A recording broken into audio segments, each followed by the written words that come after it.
De la right, my MVVs, welcome. Too late for tears. They say Ebony and Igbis publicly, they were so publicly embarrassed as Ooni of Ife walked out holding Queen Naomi's hands to the chopper. Just when people were gathered, they said the elders that they invited for the dinner, they said, and two of them had already gone. There were three there. Iyalodo was also there. Paropo didn't come. Dr. Lizzie didn't come. Oletik did not show up.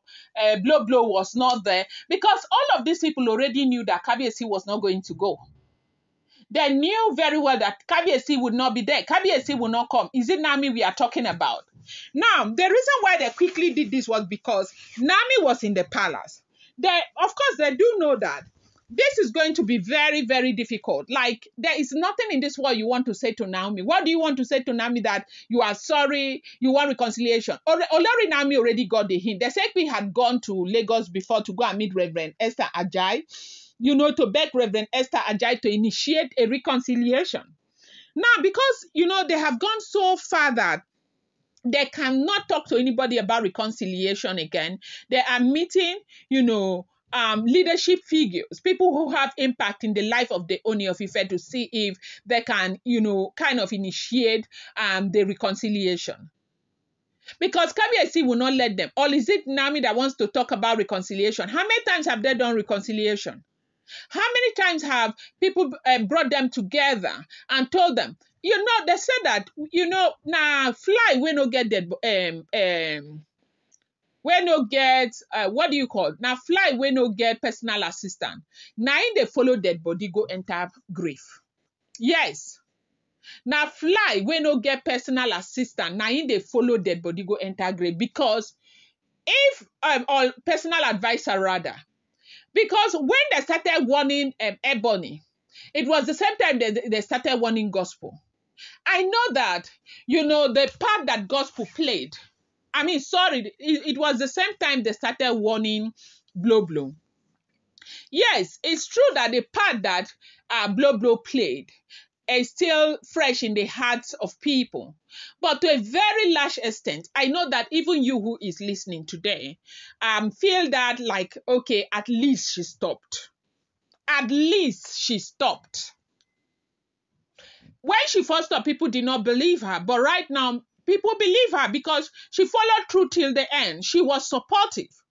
Even when Kabiyesi said nobody should be allowed into certain places in the palace, they allowed her access to some places. And she was supportive till the last time. Well, the information we got was that she was the first person during the full moon ritual. Oloris were not allowed inside the palace. The only Oloris who was allowed inside the palace, they said it was Blow was allowed. Letik didn't leave the palace.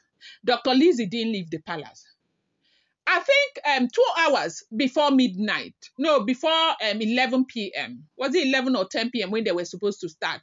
It was Blow who first ran to Dr. Lizzie, told him, Dr. Lizzie, that it is looking as though those people will not come, that they should go and talk to Kabiyesi. And Dr. Lizzie ran and went to go and meet Kabiyesi, to talk to Kabiyesi. Kabiyesi told Dr. Lizzie to go and meet Iyanifa. Dr. Lizzie went to meet Iyanifa. So apparently, Blow supported that event till the very end. And that alone, I think, has been able to, give her some kind of stand. Like, people think that, okay, just maybe, she did everything. Like she said from the very beginning, she was misled. But right now, she saw a reason to be on the side of her husband. And she has been redeemed. Maybe not fully, but over time, people will begin to see her for the great woman that she may be after by the grace of God. Okay?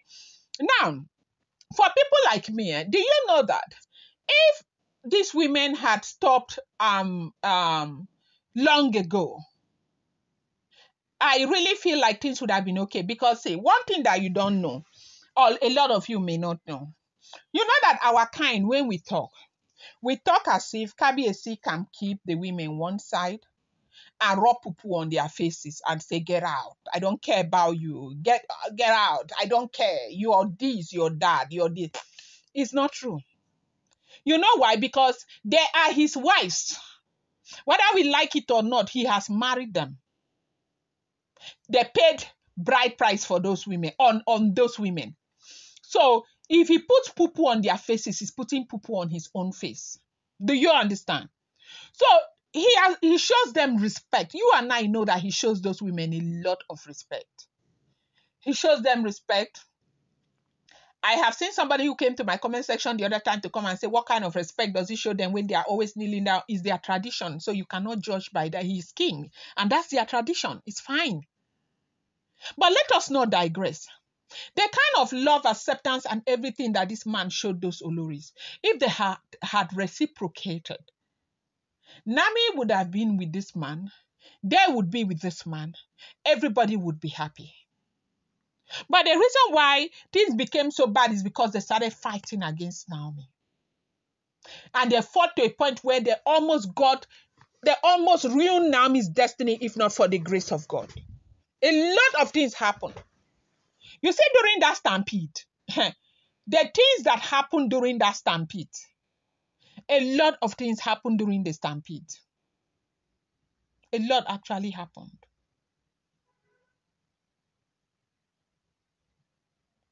But it's only God. Only God. Well, as we are hearing now, they said Kabiyesi held Naomi's hands and, left.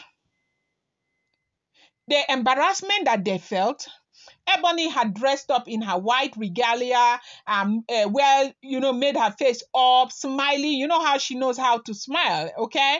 Yes, she knows how to smile, and she's got an amazing smile, okay? Yeah, and she may be anything, but she has a fine smile.